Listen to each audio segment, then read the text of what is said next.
평생 동안 살아가면서 악만 행했던 사람이 회개하고 그 마음을 돌리는 데는 어느 정도 시간이 필요할까?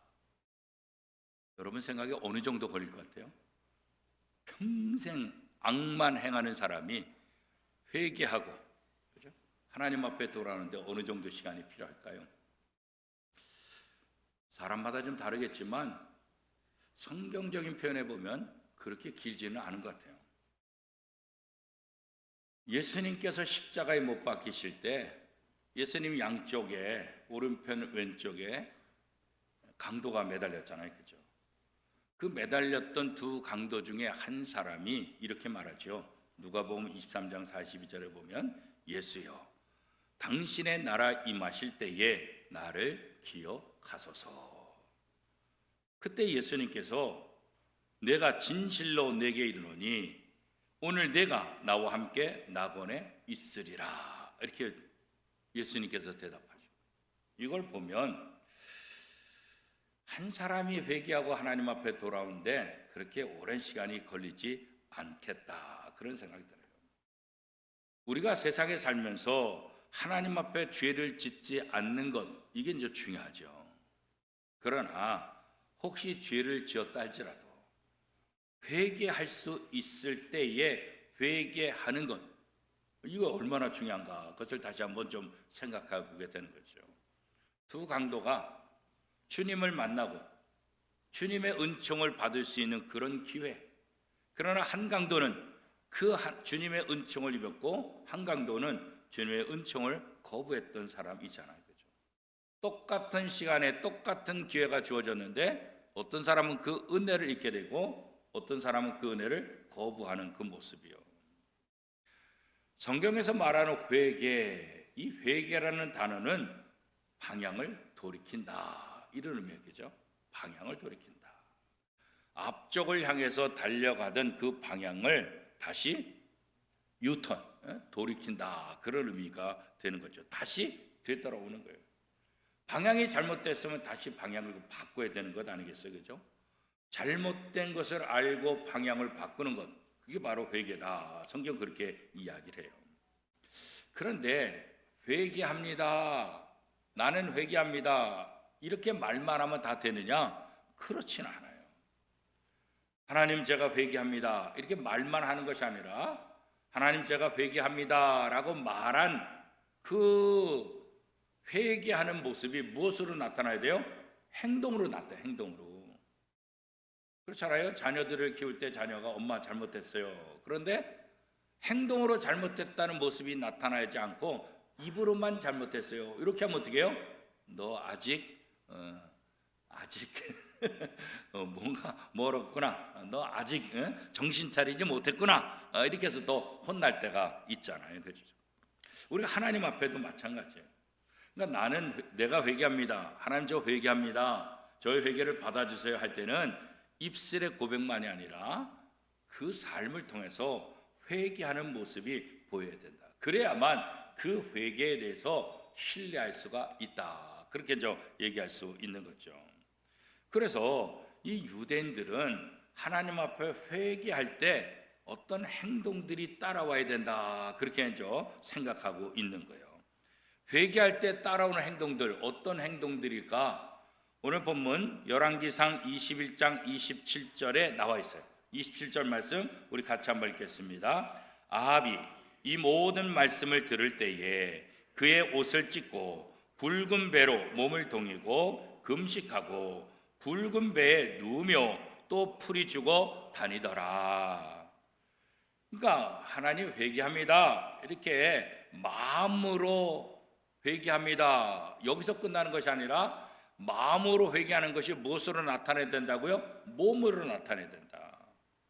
그러니까 회개가 몸으로 나타나는 첫 번째 방법, 표현은 뭐냐? 옷을 찢는 행위. 옷을 찢는 거예요. 옷을 찢는다는 것은 유대인들 사회에서 어떤 의미가 있느냐? 슬픔을 당했다는 슬픔을. 아주 커다란 슬픔을 당했을 때 자신의 옷을 찢어요.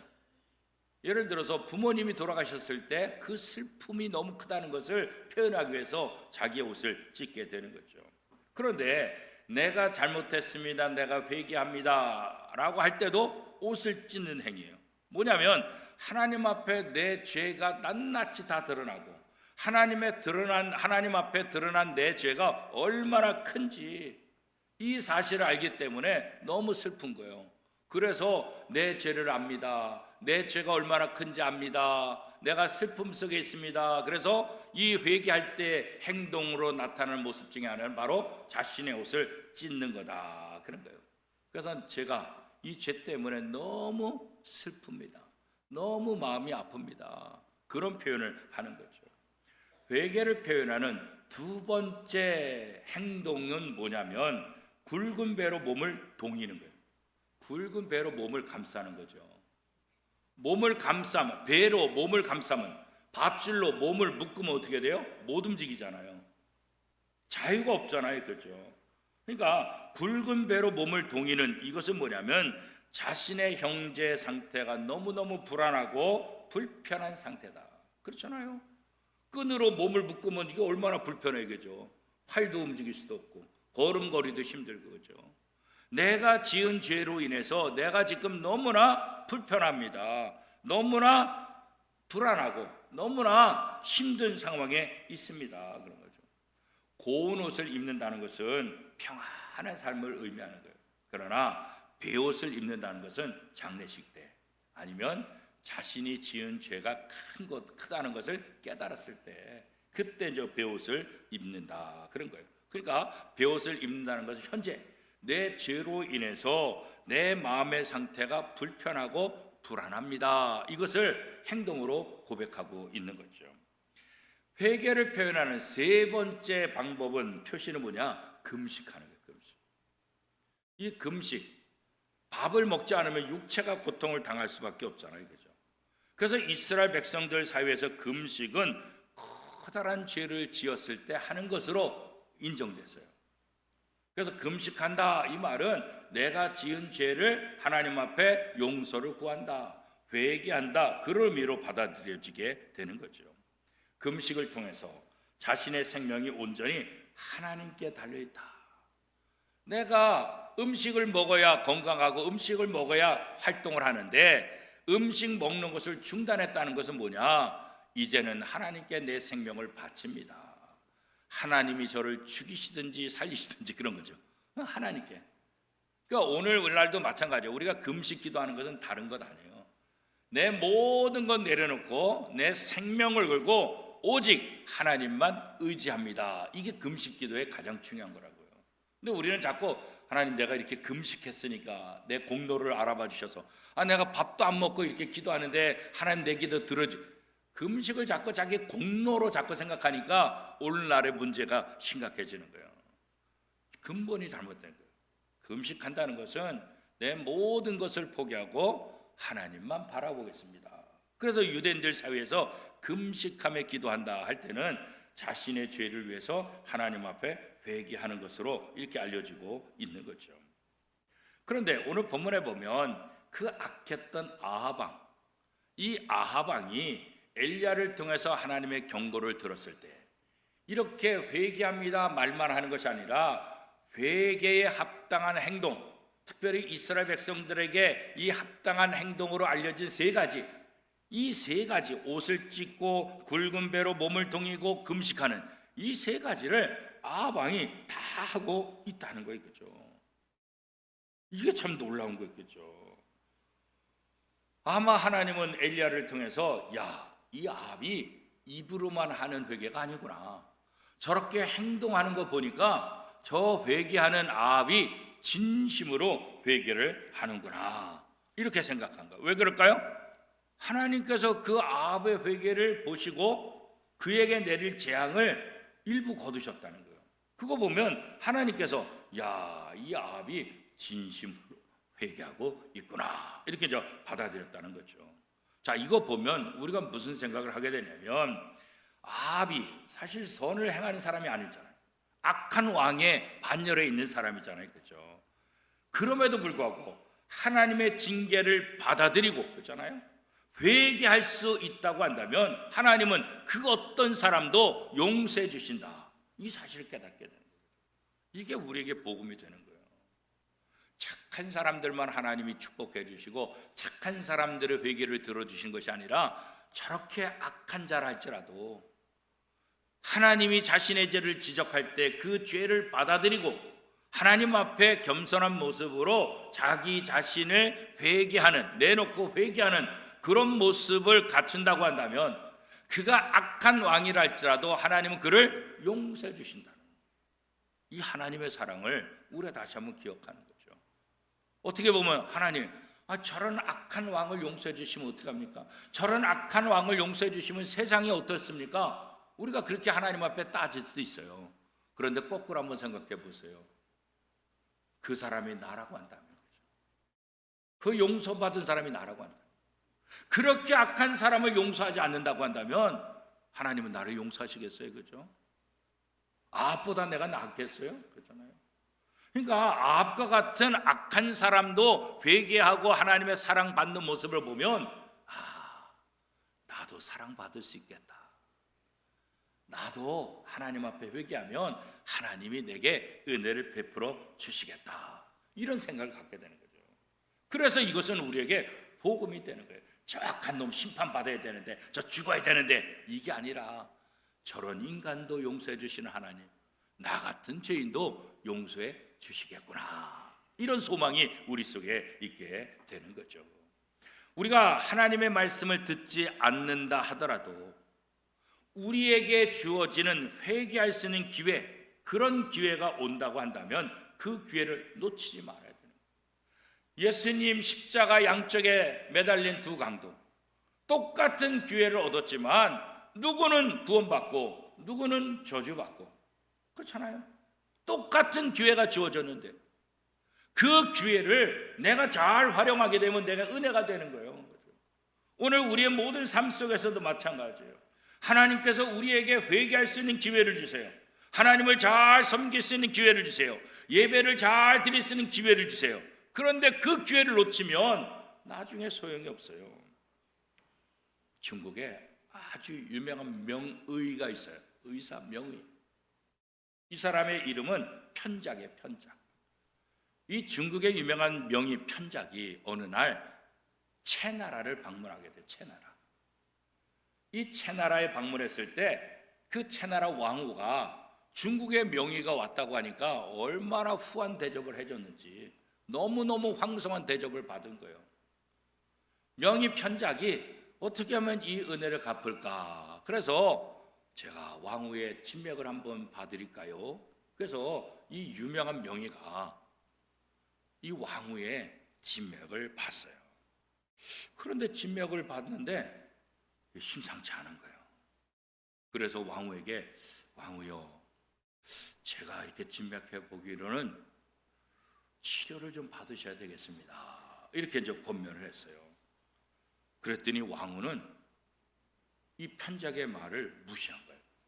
아니 내가 지금 이렇게 건강한데, 아니 지금 내가 혈색이 이렇게 좋은데, 아니 내가 지금 아무런 불편함이 없는데 왜 나한테 문제가 있다고 치료를 받으려고 합니까?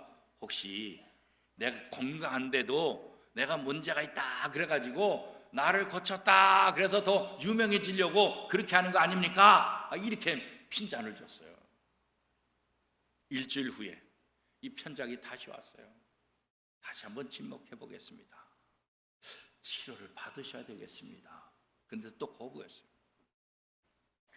그 다음 주간에 한 주간 지나서 또 세 번째 와서 진맥을 하는데 아무 말도 안 하고 이제는 떠났어요. 왜냐하면 이 병이 이제는 뼛속까지 들어가서 이 명의가 판단했을 때 지금에 와서는 어떤 치료를 받아도 돌이킬 수 없다. 그러니까 아무 말도 안 하고 떠난 거예요. 한 달이 지난 다음에 이 왕후가 시름시름 아프기 시작하는 거예요. 그래서 이 왕후가 그 중국의 명의 편작을 좀 빨리 찾아라. 그러나 그 편작은 이미 다른 나라로 떠나게 되고 이 왕후는 한 달 만에 죽고 말았어요. 이와 같이 우리 삶에도 언제나 기회가 있는 거예요. 건강해 보여도, 아무렇지 않게 보여도 문제가 있다고 경고를 주면은 그 경고를 한번 받아야 되는 거죠. 그런 면에서 우리나라는 참 좋은 나라인데 이렇게 국가에서 1년에 한 번? 2년에 한 번씩 이렇게 건강검진을 받게 하잖아요. 그죠? 홀수 짝수 번갈아 가면서. 근데 예전에 교우들도 마찬가지고 우리도 마찬가지지만 그 건강검진 하는 것을 통해서 질병을 알게 되고 암초기라는 것을 알게 되고 치료받아서 깨끗하게 해결된 분들이 굉장히 많아요. 그래서 나라에서 하는 건강검진을 받지 않고 암에 걸렸다. 그게 걸리면 그 다음에는 어떻게 해요? 보험 혜택이 없다는 그런 얘기가 있더라고요. 그게 맞나요? 보험 혜택이 없대요. 아니 나라에서 다 대주는데 다 공짜로 해주는데 그거 거부해가지고 병을 키우면 지원 안 해준다. 그러니까 우리가 2년에 한 번씩 꼬박꼬박 건강검진하는 것은 굉장히 그래서 중요한 거죠. 우리의 신앙적인 것도 마찬가지예요.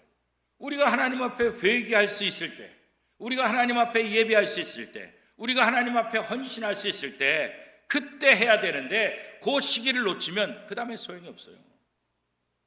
이미 뼛속까지 다 전이가 되어서 어떤 방법을 취할 수 없으니까 이 편작이 떠난 것 아니겠어요? 이제는 더 이상 아무것도 없어요. 아합은 자신을 책망하는 엘리야의 말을 듣고 회개했어요. 악한 왕이지만 이게 참 잘한 거예요. 그렇죠? 그리고 자신의 회개하는 것을 행동으로 보인 거예요. 그의 마음을 오늘 성경은 겸비했다 그렇게 말하고 있다고. 자, 열왕기상 21장 29절 말씀 같이 한번 읽어보겠습니다. 시작. 아합이 내 앞에서 겸비함을 내가 보느냐? 그가 내 앞에서 겸비함으로 내가 재앙을 저의 시대에는 내리지 아니하고 그 아들의 시대에야 그의 집에 재앙을 내리리라 하셨더라. 겸비. 이 겸비라는 말은 뭐겠어요? 자신을 겸손하게 한다. 그런 의미가 담겨져 있어요. 우리가 겸손하다 이 말 마찬가지잖아요. 그렇죠? 다른 성경에는 겸손하다. 오늘 본문은 겸비하다. 그렇죠? 하나님 앞에서 자신을 낮춘다는 것 이것은 교만이라는 단어와 완전히 반대잖아요. 그렇죠? 아합이 겸비했다는 이 표현은 뭐겠어요? 그렇게 악한 왕이라 할지라도 하나님의 경고의 말씀을 듣고 하나님 앞에 자신을 낮추고 교만하지 않았다는 거죠. 다른 왕 같으면 또 교만했죠. 무슨 소리야? 내가 왕인데 누가 나한테 뭐라 그래? 오히려 펄펄 뛰고 교만할 수도 있었잖아요. 그런데 아합은 엘리야의 말을 듣고 겸비했다. 하나님 앞에 자신을 낮추고 겸손한 자세로 하나님 앞에 나가 회개했다. 그렇게 말씀하고 있어요. 그렇죠? 하나님 앞에 겸비한 자세, 하나님 앞에 나를 낮추고 겸손한 삶을 사는 것, 이럴 때 어떤 은혜가 임할까요? 하나님의 긍휼이 임하는 거예요. 하나님의 은혜가 임하는 거예요. 그렇죠? 엘리야의 경고를 받았던 아합이 자신의 옷을 찢고 굵은 배로 몸을 동이고 금식하고 붉은 배에 눕고 또 날마다 풀이 죽어 다니는 회개의 모습, 하나님이 그거 보셨다는 거예요. 그렇죠? 그 아합의 그 진심으로 회개하는 그 모습을 보고 그 회개를 받아들이시고 이미 선언한 재앙을 돌이킬 수는 없지만 아합의 때가 아니라 그 아들대로 밀어주겠다 그렇게 말씀하셨죠. 아합을 완전히 용서한 것은 아니지만 그 회개를 통해서 인간을 향한 하나님의 긍휼, 하나님의 사랑의 모습을 우리가 다시 한번 볼 수 있는 거죠. 이 유대인들에게 있어서 긍휼이라는 단어는 굉장히 중요해요. 용서를 위해서 반드시 전제되는 것이 바로 긍휼이에요. 예수님께서 환자들을 고치고 죄인들을 용서해 줄 때 그 앞에 나오는 단어가 뭐냐면 민망히 여기사, 이 단어예요. 민망히 여기사. 신약에 보면 예수님이 가는데 민망히 여기사. 이게 뭐예요? 불쌍히 여긴다. 예수님이 그 사람을 불쌍히 여길 때 그들 속에 기적이 일어나는 거예요. 병들이 낫게 되고 죄가 용서받게 되고. 불쌍히 여기는 그 마음, 예수님의 마음이 먼저 전제되고 그렇게 보이는 사람들이 회복된다고요. 구약에서는 어때요? 똑같은 거예요. 하나님의 긍휼, 하나님의 긍휼이 전제되어야 죄 지은 사람들에 대해 용서가 돼요. 용서를 하니까 긍휼이 있는 게 아니에요. 긍휼한 마음이 있기 때문에 용서해 주는 거예요. 그죠? 용서하니까 사랑이 생기는 것이 아니라 사랑하니까 용서해 주는 거예요. 그죠? 우리가 아직 죄인 되었을 때, 우리가 여전히 죄를 짓고 하나님의 마음을 아프게 하고 있는데, 그럼에도 불구하고 하나님이 우리를 사랑하시는 그 증표를 뭘로 보내줬다는 거예요? 예수 그리스도를 십자가에 못 박는 그것을 통해서 하나님이 우리를 먼저 사랑하셨다는 그 증거다라고 성경이 말씀하고 있잖아요. 이 긍휼이라는 말은 히브리어로 뭐냐면 라하밈이라는 단어인데, 이 긍휼이라는 라하밈이라는 단어는 어느 단어에서 또 파생되냐면 레헴이라는 단어였어요. 우리가 베들레헴 하면 이제 떡집 그렇게 얘기하잖아요. 그런데 그 레헴하고 이 레헴은 다른 거예요. 이 레헴은 어떤 의미냐면 아기를 10달 동안 품고 있는 엄마의 자궁을 말하는 거죠. 이게 레헴이에요. 레헴. 그래서 레헴이라는 이 발음을 잘못하게 되면 유대 사회에서 아주 망신을 당할 수가 있어요. 왜 용서의 전제로 사용되는 긍휼이라는 단어, 아기를 품고 있는 엄마의 자궁을 의미하는 것일까? 이것은 엄마가 아기를 뱃속에 품고 있을 때 아기와의 교감을 통해서 형언할 수 없는 사랑의 감정을 느끼기 때문이다. 내 뱃속에 있는 아기여, 산모와의 말로 할 수 없는 그런 교감들, 그죠? 그 하나님 엄마의 사랑이 이 아이 태화와 함께 있는 그거 교감하는 거죠. 그래서 엄마는 자신의 뱃속에 품고 있는 아기에 대하여 무한한 사랑을 갖고 10달 동안 품고 있다가 결국 아이를 출산하게 됩니다. 그러니까 엄마의 뱃속에 있는 아기에 대한 사랑, 그 사랑이 얼마나 대단한가, 그죠? 그래서 이 긍휼이라는 단어를 레헴, 엄마의 자궁, 이 의미에서 가져와서 하나님이 우리를 얼마나 사랑하시는지를 다시 한번 보여주고 있는 거예요. 그죠? 다른 사람을 용서한다는 것, 자신의 뱃속에 아기에게 느끼는 사랑의 감정이 전제가 되지 않으면 다른 사람을 용서할 수 없다는 거예요. 그렇죠? 그런 사랑의 감정으로 다른 사람을 사랑하는 것이라고 한다면 얼마든지 용서도 가능하고 용서하지 못할 사람도 없다, 이렇게 이제 보는 거예요. 그렇죠?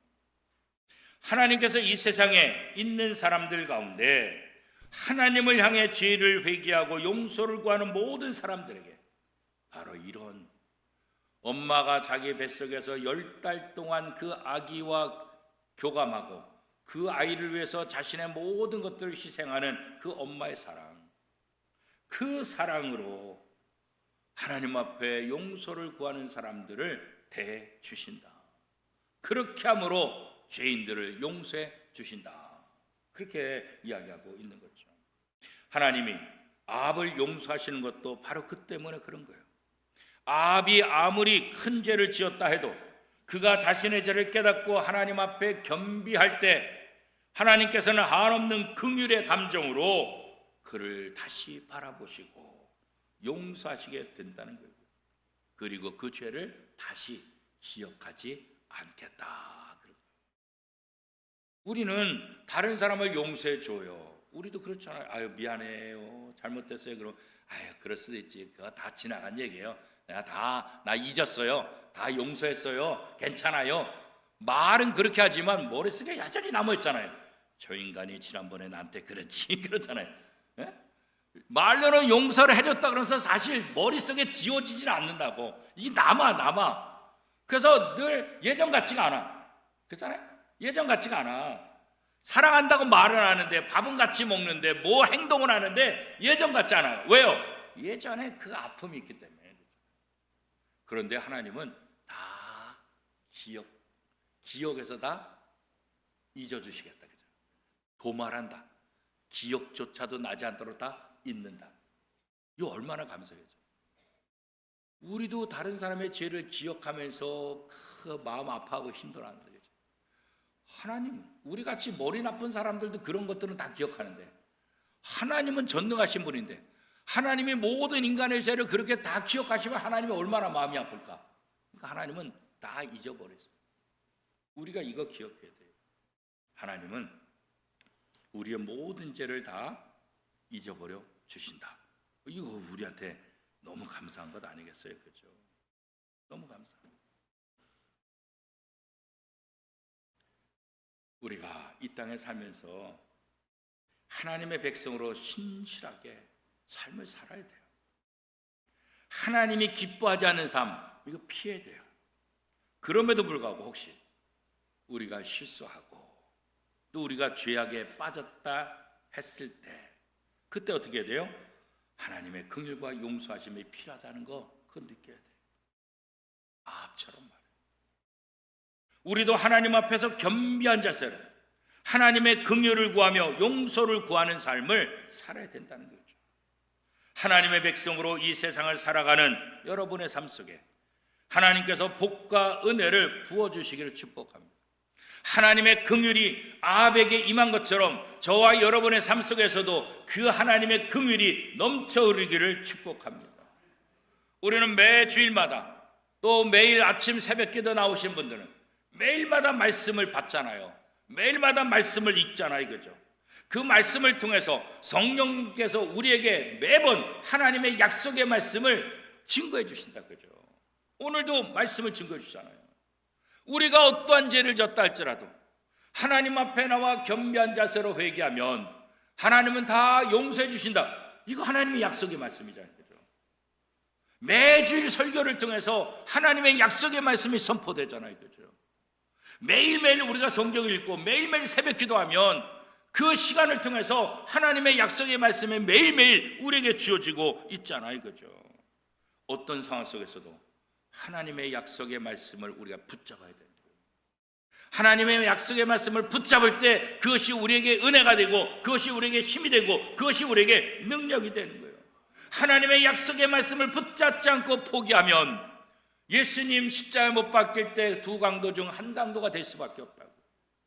우리에게 주어진 기회, 주님의 약속의 말씀을 붙잡을 수 있다고 한다면 악업 같은 왕이라 할지라도 하나님 앞에 겸비한 자세로 회개할 때 그가 용서함 받은 것처럼 오늘 우리도 하나님의 긍휼을 받게 될 수 있다는 거죠. 어떤 상황 속에서도 하나님의 약속의 말씀을 붙잡고 하나님의 긍휼을 경험하는 그 은혜가 저와 여러분 속에 넘쳐나기를 축복합니다.